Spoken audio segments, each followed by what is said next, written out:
हसणं होईल सोपं, जीवन होईल खास। पलूस आणि परिसरातील नागरिकांच्या आता दाताच्या उपचारासाठी सांगली, कोल्हापूर, पुणे, मुंबईची धावपळ थांबणार।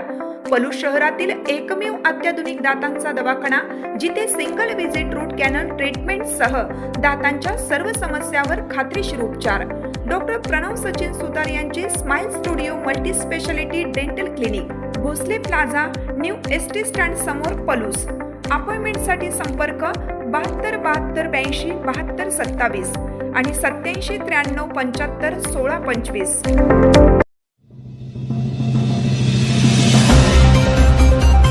ढगफुटीसारखा पाऊस व हवामान बदलाची गंभीर दाहकता, बांबू शेतीतून हरित ऊर्जेचा मार्ग। पाशा पटेल। जुनीखेड तालुका वाळवा येथे बांबू लागवड व प्रक्रिया विषयक परिसंवादाचे आयोजन करण्यात आले होते। या कार्यक्रमात कृषी मूल्य आयोगाचे अध्यक्ष पाशा पटेल प्रमुख पाहुणे म्हणून उपस्थित होते। कार्यक्रमाच्या अध्यक्षस्थानी बांबू तज्ज्ञ संजीव करपे हे होते। यावेळी कृष्णा कोयना शिक्षण संकुलाचे बाळासाहेब पाटील उपस्थित होते। कार्यक्रमाचे स्वागत गुरव सर यांनी केलं, तर प्रास्ताविक सुहास कदम यांनी मांडले। यावेळी मार्गदर्शन करताना पाशा पटेल म्हणाले की जगभरातील वातावरणाचा अभ्यास करणाऱ्या विविध संस्थांच्या निरीक्षणानुसार सध्या पावसाचे स्वरूप ढगफुटीसारखे तीव्र होत चालले आहे। ऋतुचक्राचे संतुलन बिघडले असून तिन्ही ऋतूंमध्ये अतिरेकी बदल जाणवत आहे। या बदलांपासून मानव पूर्णतः वाचू शकत नसला तरी त्याचे दुष्परिणाम कमी करण्यासाठी तातडीने प्रभावी उपाययोजना करणे अत्यावश्यक आहे। हवामान बदलामुळे भविष्यात अनेक गंभीर व भयानक आजार उद्भवण्याची शक्यता व्यक्त केली जात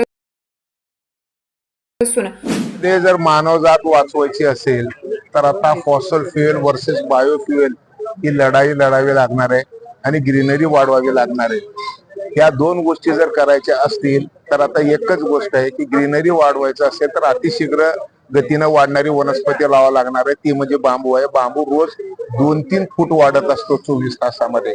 त्याच्यामुळे जर ग्रीन केल्याशिवाय, हिरवं केल्याशिवाय आपण जर वाचणार नाही तर मग अतिशीघ्र गतीनं वाढणारी वनस्पती लावूनच आपल्याला ग्रीन करावं लागणार आहे, नंबर 1। आणि नंबर 2, जमिनीच्या पोटातलं आता फॉसल फ्युएल म्हणजे डिझेल, पेट्रोल, कोळसा काढून जाळलं तर आपण काही फार दिवस काही राहणार नाही। आणि म्हणून आता नरेंद्र मोदी साहेब सांगतात की माझा शेतकरी अन्नदाता होता, आता तो ऊर्जादाता होऊ लागलेला आहे। आणि म्हणून आता जमिनीच्या पोटातली ऊर्जा काढायची ऐवजी शेतीतून आता ऊर्जा काढावी लागणार आहे। शेतकऱ्याला आता ऊर्जादाता व्हावं लागणार आहे। असं जर केलं तरच मानवजात जिवंत राहणार आहे, अन्यथा जिवंत राहणार नाही। आणि म्हणून आपण आता अतिशीघ्र गतीने वाढणारं बांबू हे पीक लावावं लागणार आहे। बांबू एकदा जर लावलं तर 50 वर्षे पुन्हा ह्याला लागवड करायची गरज नाही, नंबर 1। ह्याला आंतरमशागत नाही आणि मग आंतरमशागत नसल्यामुळं मजुराचा खर्च कमी होणार आहे आणि उत्पन्न मात्र ऊसापेक्षा जास्त येणार आहे। का तर 1 टन ऊसापासून 80 लिटर इथेनॉल निघतंय आणि 1 टन बांबू पासून 250 लिटर इथेनॉल निघतंय। आणि जर मिथेनॉल जर काढायचं असेल तर 600 लिटर, 1 टन बांबू पासून 600 लिटर मिथेनॉल निघतंय।